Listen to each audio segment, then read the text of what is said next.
This is interpreting linear expressions. So a model house that runs completely on renewable energy uses 2 windmills and 3 solar panels.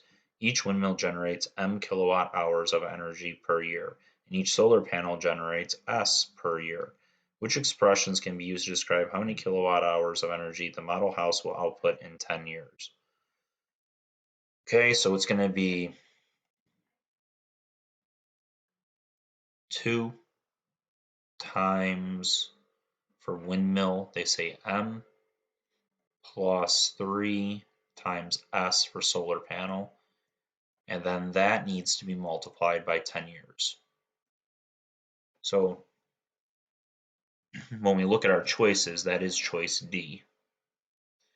So then 10 times 2 would be 20M, and 10 times 3 would be 30S.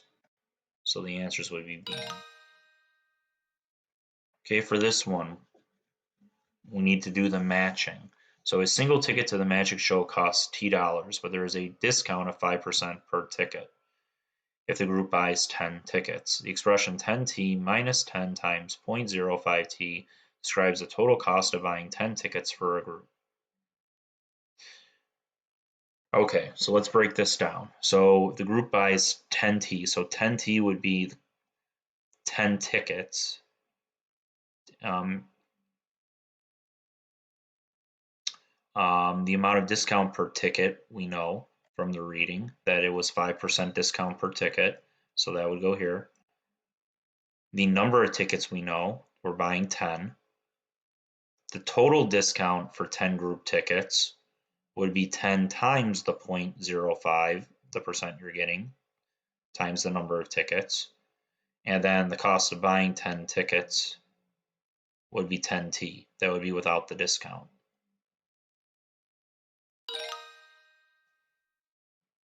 Okay, for this one, a school charges $6 per ticket to a dance. They spend $300 on music and decorations. The expression 6N minus 300 describes the amount of profit that the school makes if N students buy the tickets. So again, profit would mean the amount of money, the income minus the expenses. So profit is always income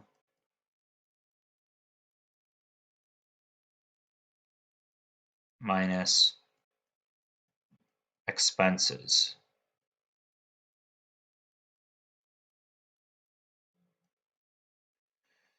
So this 6N then is how much income they're making, and then N, we're told, is the number of students. So it's $6 for every student. So the amount of money the school charges for all N tickets, the amount of money the school spends on the dance, the number of students who buy tickets, or the profit the school earns per ticket. So what does the 6N represent in this context? Well, it's not the amount of money they spend on the dance, because that would have been 300. The number of students who buy the tickets is just N. That's just N. This was 300. The profit would be the whole thing. So by default, the answer is A. It has to be the amount of money the school charges for all N tickets.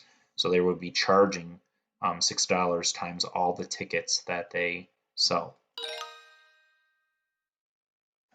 Okay, for this one, Lee pre-sold 32 carnations for a fundraiser. Then the school sold C more carnations on the day of the fundraiser. She earned 25 cents for each carnation she sold. The expression 8 plus 0.25C describes how much money Lee earned for the fundraiser. We can also use the expression 0.25 times 32 plus C to describe the same quantity. So match each amount in the situation with the expression that represents it. So again, we need to go through and we have to break this down piece by piece. So they pre-sold 32 carnations and then sold C more carnations on the day of the fundraiser. So the total number of carnations sold is going to have to then be 32 plus C, because it was 32 plus C more. The amount of money earned per carnation, they get 25 cents for each carnation. So that's 0.25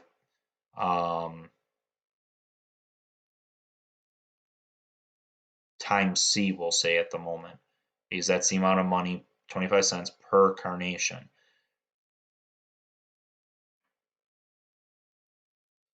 So the next thing that we need to look at then is it wants to know what is the amount of money earned for carnations that Lee pre-sold. So the amount of money for the carnations pre-sold would have been the 8, because 8 plus the 25 cents for every carnation.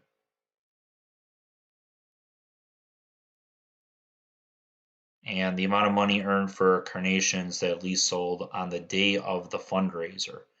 So this is where we're going to want to switch something here. So we're going to switch these two.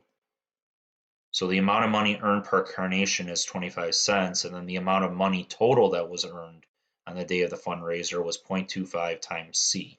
That 0.25 times C with the $8 that was earned from the pre-sold.